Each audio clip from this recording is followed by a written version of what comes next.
Oh boy, this is about to get super weird. Now before we get started, I would just like to welcome October to the party. Yeah, us Libras about to turn up. But anyways, I was searching through the Goosebumps series and I had came across a really weird episode. And I mean really weird. This episode also has a major plot twist at the end that I think you guys will find interesting if you don't remember this episode. So be sure to watch until the end. Also be sure to subscribe and leave a like, and without further ado, let's get into this episode.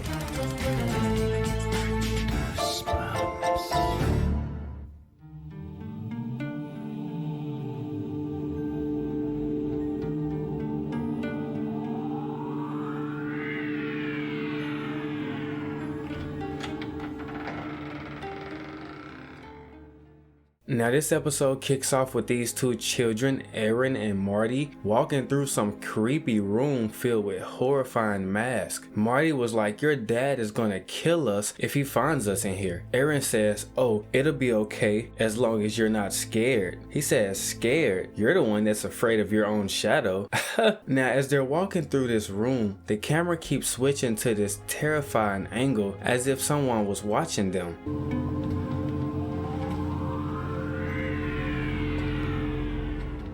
Now while they were walking, Marty sees a monster from a popular movie series, Electric Eel Woman. He also sees Attack of the Piranha People. Now apparently these were scary films that Aaron's dad had helped create, so I'm guessing this was his work area that they were in. Yeah, something tells me they're not supposed to be in here, but let's keep watching. Now they walk up on this one particular monster, and Aaron had stated that she hadn't seen it before, so I guess it was new. Marty says, "Man, they look so real. It feels like they're watching me." And as they walk off to look at another creation, this monster moves. Like, nah, bruh. But then as they were looking at this other mask, which was a werewolf, it appears that the hand to go to the head had a mind of its own. Just look at this.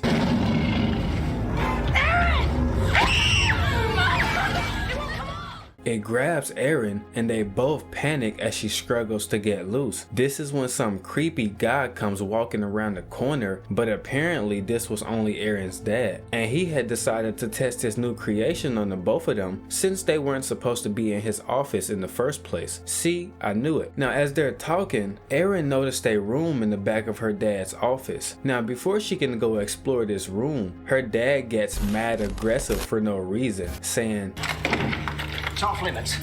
Off limits." Okay.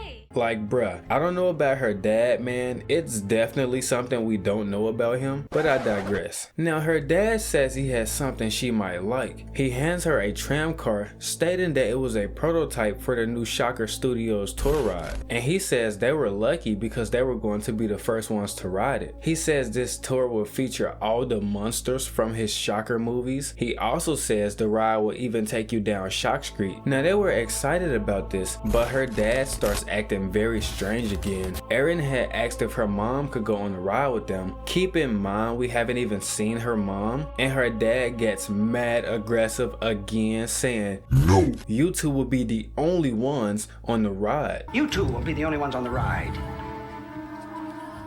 Now things are about to get very crazy. So buckle up.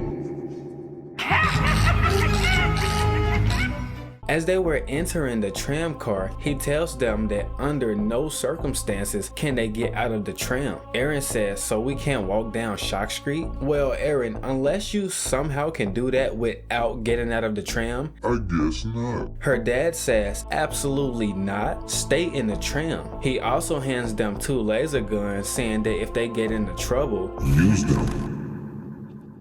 not gonna lie, that sounded hella sus, but this ride seems fun as hell. So as they're riding, they get attacked immediately. Like, bruh, they wasted no time. After this, they go through this cool fire effect. Now that looks fun, I'm not gonna lie. Now when they get around this corner, the tram stops. This is when this happens. Say goodnight, Freddy.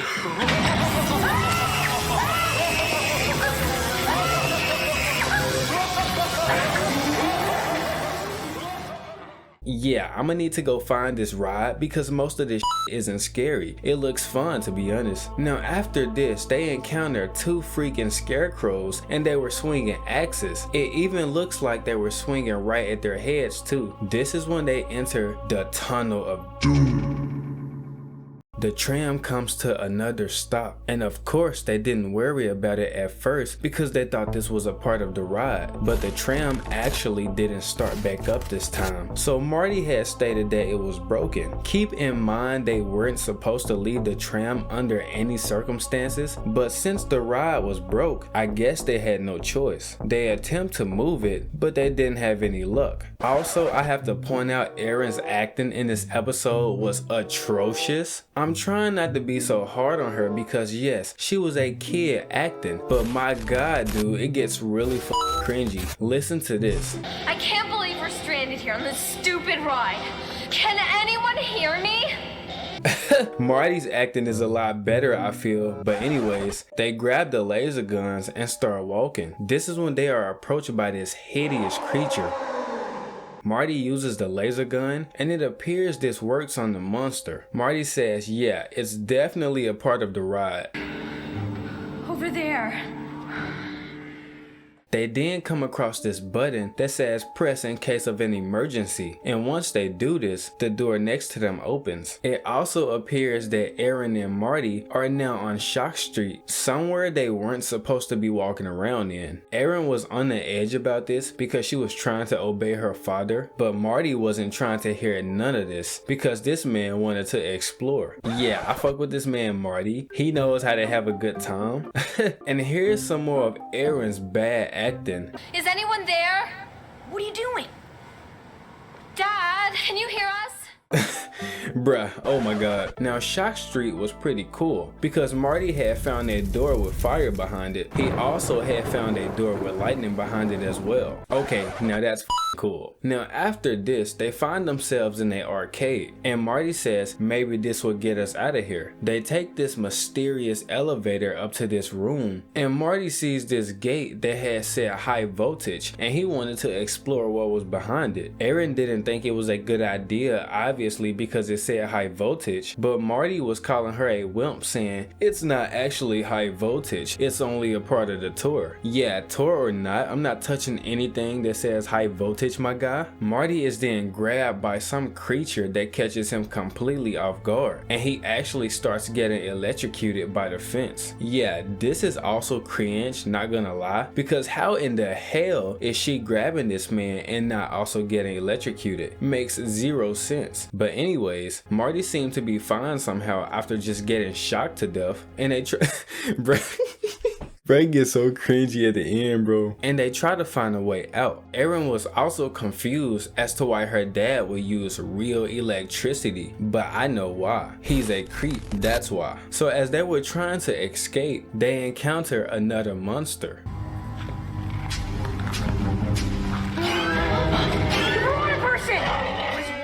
And this time they couldn't use the laser guns because for some reason they both had stopped working. So they just said F it and decided to jet it.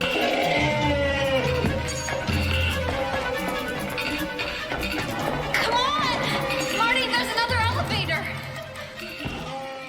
And of course Marty's slow running gets caught by the leg, but they eventually make it out. Now here's the weird part. We see her dad in this surveillance room with these weird ladies just observing them. Bro, her dad has some serious issues. If anything, this episode isn't scary, but her dad is very much so giving off white van energy, if you know what I mean. Bruh. Now Erin and Marty make it back to Shock Street and they had basically went in a huge circle. Now Erin notices her father walking up and he makes a call to someone saying, I have them now. Are you guys ready for this insane plot twist?